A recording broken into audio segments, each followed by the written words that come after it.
안녕하세요. 서연지기 회원입니다. 혹시 여러분께서도 이런 생각을 해보신 적이 있으신가요? 내가 자식들을 위해 이렇게까지 해야 하나? 오늘 제가 전해드릴 사연은 평생을 자식들을 위해 살아오신 한 분의 이야기입니다. 모든 것을 내어주고도 외로운 노후를 보내고 계신 분들이라면 아마 깊이 공감하실 거예요. 사연의 주인공은 올해 66살이 되신 김순덕 씨입니다. 순덕 씨는 남편을 일찍 여의고 홀로 세 자녀를 키워내셨어요.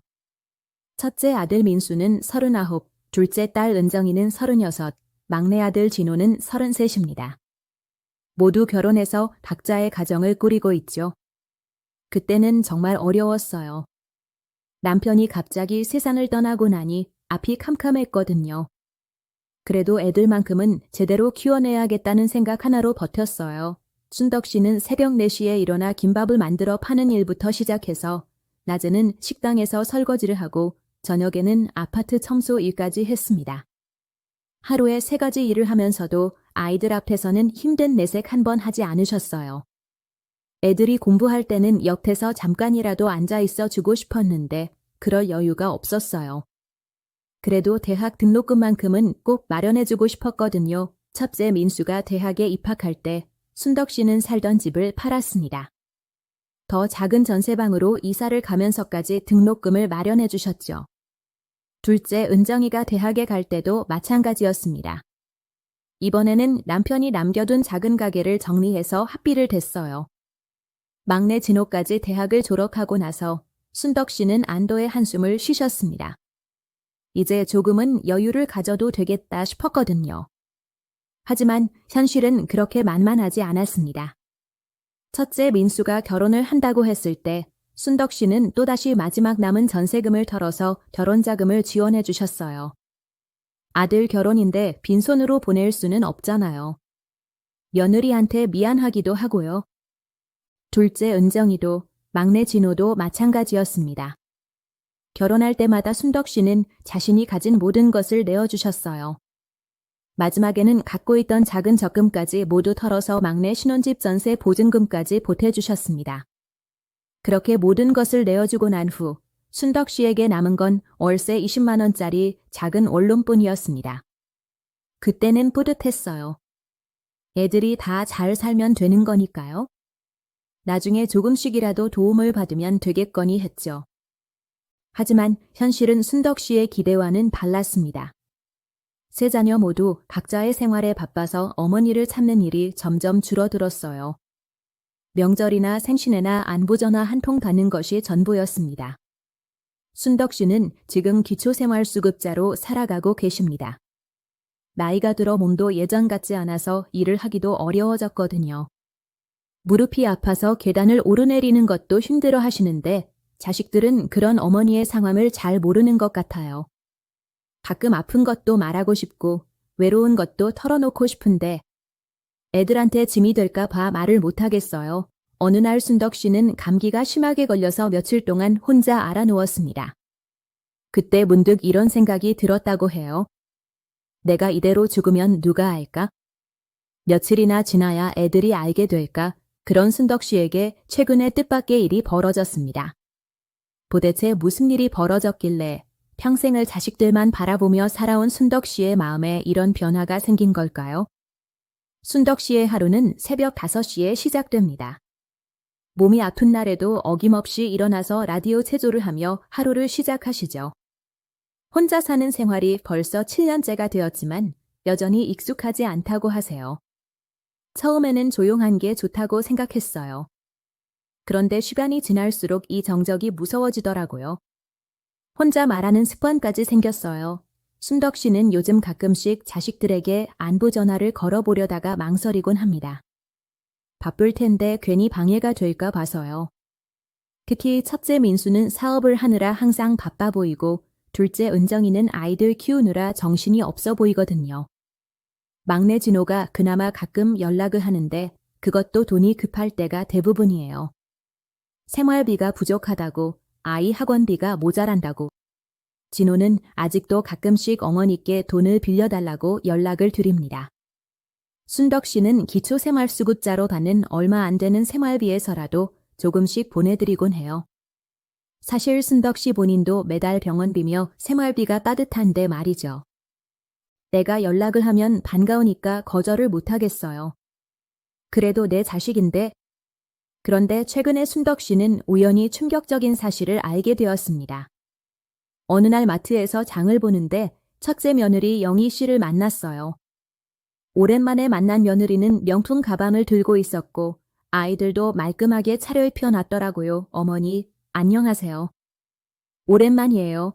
영희 씨는 반갑게 인사를 했지만 순덕 씨는 뭔가 어색함을 느꼈습니다. 며느리의 모습이 예전에 돈이 없어서 힘들다고 했던 것과는 너무 달라 보였거든요. 요즘 어떻게 지내니? 아들 사업이 잘 되나 봐. 아, 아니요. 애들 아빠가 많이 힘들어해요. 어머니는 어떻게 지내세요? 대화는 길게 이어지지 않았습니다. 영희 씨가 바쁘다며 먼저 자리를 떠났거든요. 하지만 순덕 씨는 그날 밤 잠을 이루지 못했습니다. 뭔가 이상하다는 생각이 계속 들었어요. 며칠 후 순덕 씨는 우연히 둘째 은정이의 SNS를 보게 되었습니다. 동네 복지관에서 컴퓨터 교실을 다니면서 배운 걸로 가끔씩 아이들 소식을 확인하곤 했거든요. 그런데 은정이의 SNS에는 가족 여행 사진들이 올라와 있었어요. 제주도, 부산, 심지어 일본 여행까지. 순덕 씨는 눈을 의심했습니다. 분명히 생활이 어렵다고 했는데 은정이는 얼마 전까지만 해도 아이들 학원비가 부족하다며 어머니께 도움을 요청했었거든요. 순덕 씨는 그때 자신이 받는 생활비에서 20만 원을 보내드렸어요. 더 충격적인 건 막내 진호의 상황이었습니다. 진호가 사는 아파트 앞을 지나다가 우연히 보게 된 건데 진호가 새 차를 몰고 나오는 걸 목격했어요.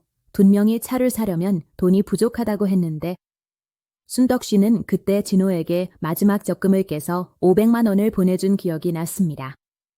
중고차라도 사서 출퇴근을 편하게 하라고요. 하지만 진호가 타고 있던 건 새 차였고 그것도 꽤 비싸 보이는 차종이었어요. 순덕 씨는 혼란스러웠습니다. 자식들이 자신에게 거짓말을 했다는 게 믿어지지 않았거든요. 내가 뭔가 잘못 본 걸까? 아니면 며칠을 고민하던 순덕 씨는 용기를 내서 첫째 민수에게 전화를 걸었습니다. 민수야, 엄마야? 요즘 어떻게 지내니? 아, 엄마. 바빠서 연락 못 드렸어요. 요즘 사업이 너무 힘들어서. 민수의 목소리에는 여전히 피곤함이 묻어 있었어요. 하지만 순덕 씨는 며느리가 명품 가방을 들고 있던 모습이 계속 떠올랐습니다. 그래, 힘들겠구나. 그런데 며칠 전 영희를 마트에서 봤는데 많이 좋아 보이던데 전화기 너머로 잠시 침묵이 흘렀습니다. 아, 아니에요. 밖에서는 겉으로 힘든 티 안 내려고 해요. 애들 친구들이나 학부모들한테 안 좋은 인식 생길까 봐요. 순덕 씨는 더 이상 묻지 못했습니다. 혹시나 하는 마음이 있었지만 자식을 의심하고 싶지 않았거든요. 그런데 얼마 후 순덕 씨는 결정적인 순간을 맞게 됩니다. 동네 이웃 할머니 한 분이 이런 말씀을 하신 거예요. 순덕 씨, 따님이 참 잘 사시나 봐요. 며칠 전에 봤는데 정말 좋은 차 타고 다니더라고요. 부러워요. 그 할머니는 은정이가 새 외제차를 타고 다니는 걸 봤다고 하시더라고요. 순덕 씨는 그날 밤 잠들지 못했습니다. 자식들에 대한 의심이 점점 커져갔거든요. 혹시 정말로 자신을 속이고 있는 건 아닐까? 순덕 씨는 그 자리에서 움직일 수 없었습니다. 자신이 들은 게 맞는지 의심스러웠어요. 분명히 사업이 어렵다고 생활이 힘들다고 했던 아들이 고급 레스토랑에서 가족과 함께 식사를 하고 있었고 며느리는 명품 옷을 입고 있었거든요. 순덕 씨는 조용히 그 자리를 떠났습니다. 집에 돌아와서도 멍하니 앉아만 있었어요. 내가 뭔가 착각을 한 걸까? 아니면 정말로. 다음 날 순덕 씨는 용기를 내서 둘째 은정이에게 전화를 걸었습니다. 은정아, 엄마야? 요즘 어떻게 지내니? 아, 엄마. 요즘 정말 바빠요. 아이들 학원비도 부족하고 생활비도 모자라고. 은정이는 여전히 같은 말을 반복했습니다. 하지만 순덕 씨는 며칠 전 봤던 SNS의 여행 사진들이 떠올랐어요. 그런데 은정아, 엄마가 SNS에서 봤는데 여행을 다녀온 것 같던데 전화기 너머로 잠시 침묵이 흘렀습니다. 아, 그건 친구가 초대해줘서 공짜로 다녀온 거예요. 엄마는 걱정 마세요. 순덕 씨는 더 이상 묻지 못했습니다. 하지만 마음속으로는 확신이 서고 있었어요. 자식들이 자신을 속이고 있다는 거요. 며칠 뒤 결정적인 일이 벌어졌습니다. 막내 진호가 갑자기 연락을 해온 거예요. 엄마, 죄송한데 급한 일이 생겨서요. 100만 원만 빌려주실 수 있어요? 다음 달에 꼭 갚을게요. 순덕 씨는 잠시 망설였습니다. 자신에게는 그달 생활비로 쓸 돈밖에 없었거든요. 진호야, 엄마도 요즘 생활비가 빠듯해서. 엄마, 나 정말 급해요. 사정이 생겨서 당장 필요한데 다른 데서는 빌릴 곳이 없어서 지금 미치겠어요. 순덕 씨는 결국 자신의 생활비에서 돈을 보내주기로 했습니다. 하지만 이번에는 다른 마음이 들었어요. 진호야, 엄마가 하나만 물어봐도 될까? 정말로 생활이 그렇게 어려운 거니? 당연하죠. 그런 거 아님 왜 이렇게 말을 하겠어요. 지금 왜 그런 말씀을 하시는 거예요? 제가 거짓말이라도 할까 봐요? 아니야. 그냥 엄마가 걱정이 되어서 순덕 씨는 그날 밤 오랫동안 생각했습니다. 자식들이 정말로 자신을 속이고 있는 건지 아니면 자신이 잘못 생각하고 있는 건지. 그런데 바로 다음 날 순덕 씨는 모든 진실을 알게 되는 결정적인 순간을 맞게 됩니다. 동네 이웃 할머니 한 분이 급하게 찾아오신 거예요. 순덕 씨, 진호 진짜 돈 많이 버나 봐. 우리 아들이 어제 막내 아들 진호 같다는데. 그 할머니가 전해준 이야기는 순덕 씨에게 마지막 충격을 안겨주었습니다. 진호가 친구들과 함께 고급 호텔에서 생일 파티를 하는 걸 봤다는 거였어요. 그것도 자신이 어머니께 돈을 빌려달라고 연락한 바로 그날 말이죠. 옷도 진짜 비싼 명품 옷만 입고 술도 되게 비싼 좋은 술 먹으면서 파티하고 있었다던데. 우리 아들 말로는 거기 호텔에서 파티하려면 한 번에 수백만 원은 든다던데 자식들 돈 잘 벌고 잘 나가니 순덕 씨는 걱정 없겠어. 부럽다. 정말 순덕 씨는 그제야 모든 걸 깨달았습니다. 자식들이 자신을 속이고 있었다는 걸, 그리고 자신이 평생을 바쳐 키운 아이들이 이제는 자신을 그저 돈을 빌려주는 사람 정도로만 생각하고 있다는 거려. 그날 밤에는 정말 많이 울었어요. 분하기도 하고 서럽기도 하고. 하지만 무엇보다 내 자신이 바보 같았어요. 순덕 씨는 그때 결심했습니다. 이제는 달라져야겠다고요. 이제 순덕 씨는 어떤 선택을 하게 될까요? 평생을 자식들만 바라보며 살아온 어머니가 이 상황에서 어떤 길을 택하게 될까요? 순덕 씨는 며칠 동안 깊은 고민에 빠졌습니다. 자식들과 어떻게 대화해야 할지, 아니면 아예 모른 척하고 지내야 할지. 하지만 순덕 씨는 용기를 냈습니다. 이대로 속고만 살 수는 없다고 생각했거든요. 먼저 막내 진호에게 연락했습니다.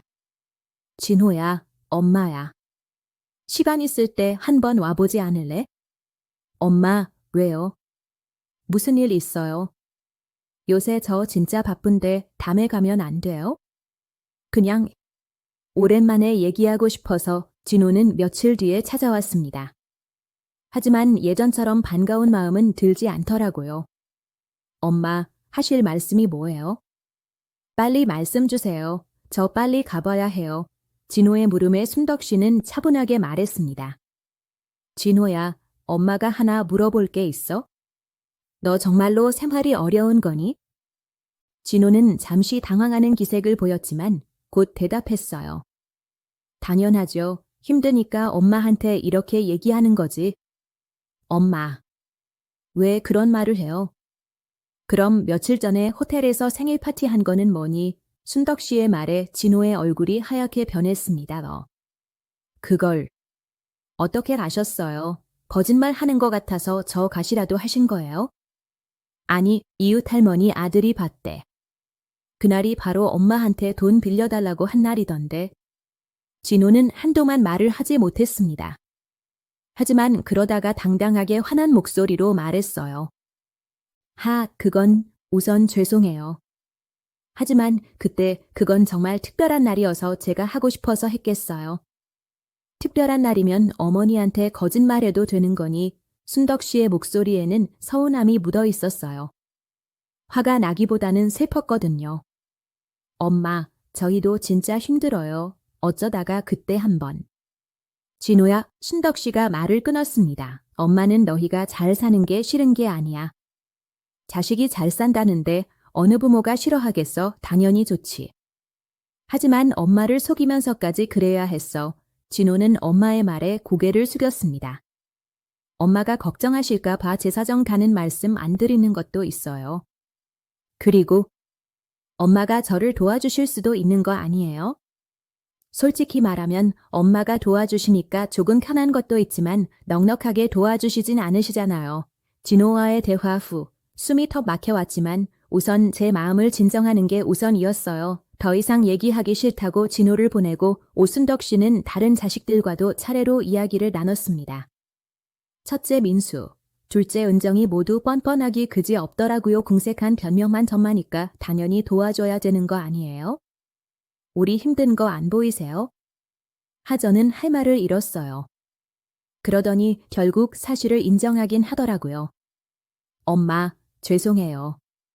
처음에는 정말 어려워서 도움을 요청한 거였어요. 그때랑 비교하면 조금은 나아지긴 했지만 지금도 많이 힘들어요. 그러다 보니 계속 엄마한테 도움을 받고 싶었어요. 은정이의 고백이었습니다. 그리고 솔직히 엄마가 기초생활수급자이시다 보니 나오는 일정한 돈이 들어오시잖아요. 그래서 우리가 도와드리는 것보다는 엄마가 우리를 도와주시는 게 더 효율적이라는 생각도 있었어요.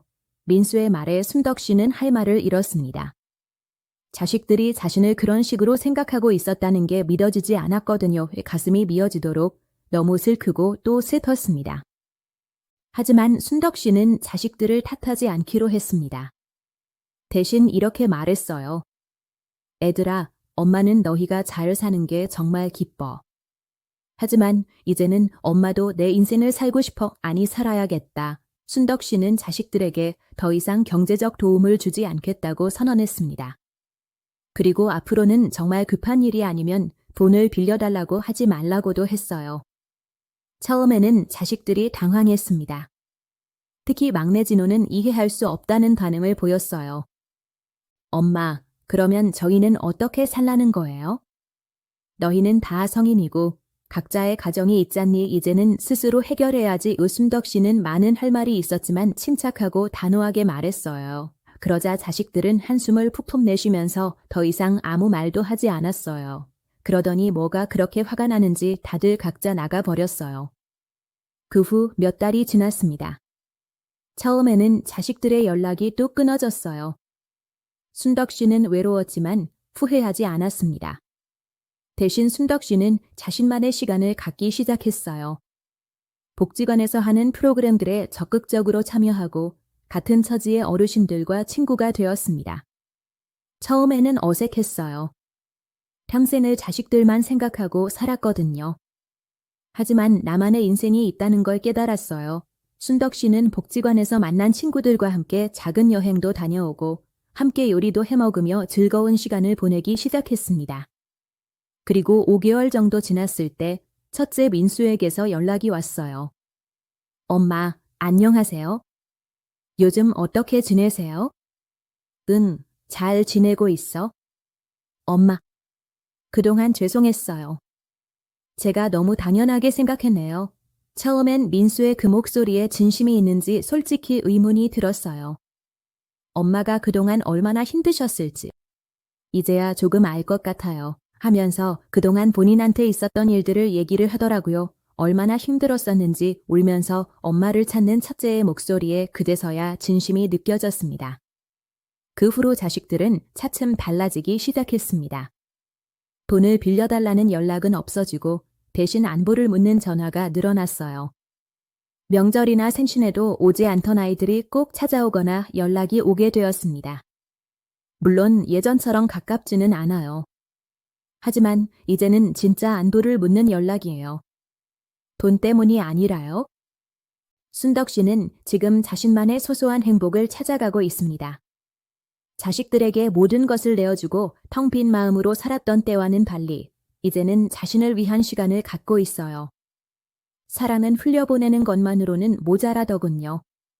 자기 몫을 지키는 일이 있어야 오래 흐릅니다. 복지관에서 만난 친구들과 함께 작은 텃밭도 가꾸고 일주일에 한 번씩은 동네 카페에서 차 한 잔의 여유도 부려보세요. 큰 돈이 드는 일은 아니지만 순덕 씨에게는 큰 변화였어요. 자식들이 잘 사는 걸 보니까 마음이 놓여요. 그리고 이제는 정직한 관계가 된 것 같아서 더 편해요. 최근에는 둘째 딸이 아이들과 함께 할머니를 찾아왔어요. 손자들이 할머니 집에서 하룻밤 자고 가겠다고 해서 순덕 씨는 오랜만에 즐거운 시간을 보냈다고 해요.